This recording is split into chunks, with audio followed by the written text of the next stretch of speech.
Saya harus balik pada hari Rabu malam, Kamis Kliwon. Saya antar mbaknya pulang ke lokalisasi, dan saya pulang. Saat hari Rabu pagi saya belanja semua kebutuhan yang ada di catatan, mbahnya kapan hari. Setelah lengkap semua sorenya saya langsung ke rumah Mbak Dian.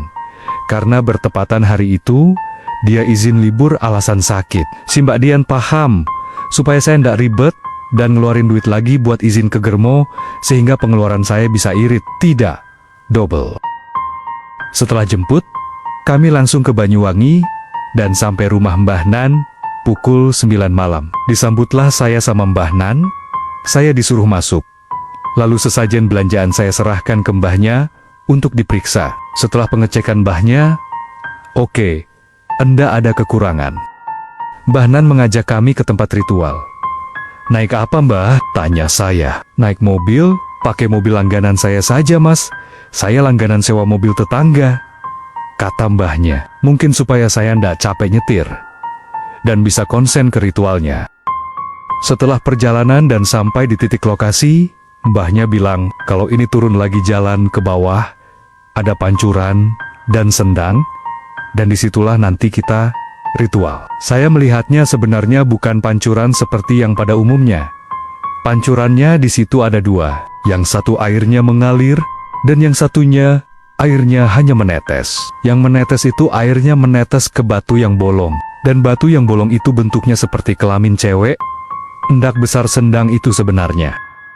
Di sendang tersebut, mbah menyetop air yang mengalir. Dan setelah air yang mengalir tadi, disetop semakin kelihatan jelas bentuk batunya yang bolong. Dan memang menyerupai kelamin cewek, lalu dibuka lagi jalur airnya sama Mbah Nan. Kata beliau, ritual ini nanti kita lakukan tengah malam. Jangan sekarang, karena masih banyak orang. Lalu kami berdua disuruh mbah untuk santai. Santai dulu duduk di gubuk yang ada di sana, sampai menunggu sepi. Setelah sepi pengunjung Mbah Nan mengajak kami ke bawah, sekalian disuruh bawa sesajennya yang sudah kami siapkan. Kami akhirnya turun ke sendang pancuran itu.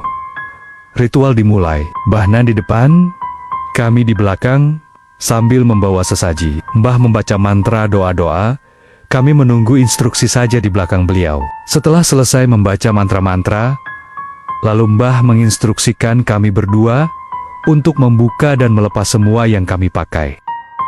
Saya sih masih sedikit malu risih, tapi ya gimana lagi. Tapi mbaknya ini langsung gercep melepasi semuanya, tanpa ada satupun yang menempel di dia. Kalau Mbak Dian sih memang udah hilang rasa malunya, karena sudah kebiasaan di tempat kerjanya, dia biasa saja buka-bukaan di depan orang. Ya gimana lagi profesi dia kan, selama ini sebagai PSK. Setelah itu Mbak Dian disuruh Mbah Nan naik ke atas batu lubang yang ada di pancuran itu, tepat di atas lubang batu. Lalu saya disuruh di belakangnya Mbak Dian. Nantinya saya disuruh begituan dari belakang sama mbahnya. Berikutnya kami diselimutin kain kafan sama Mbah Nan. Setelah ditutupi kain kafan, dalam posisi bermain. Tapi belum ada instruksi untuk memulai bermain. Si Mbah berdoa, membacakan mantra-mantra. Lalu saya dikasih bunga cempaka warna putih, dan Mbak Dian dikasih bunga cempaka warna merah.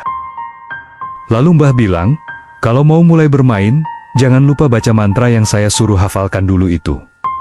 Masih ingatkan mantranya? Dan punya saya dan Mbak Dian, sama-sama sedikit diolesi minyak, sewaktu memberi kami bunga cempaka itu. Lalu wejangan terakhir dari Mbah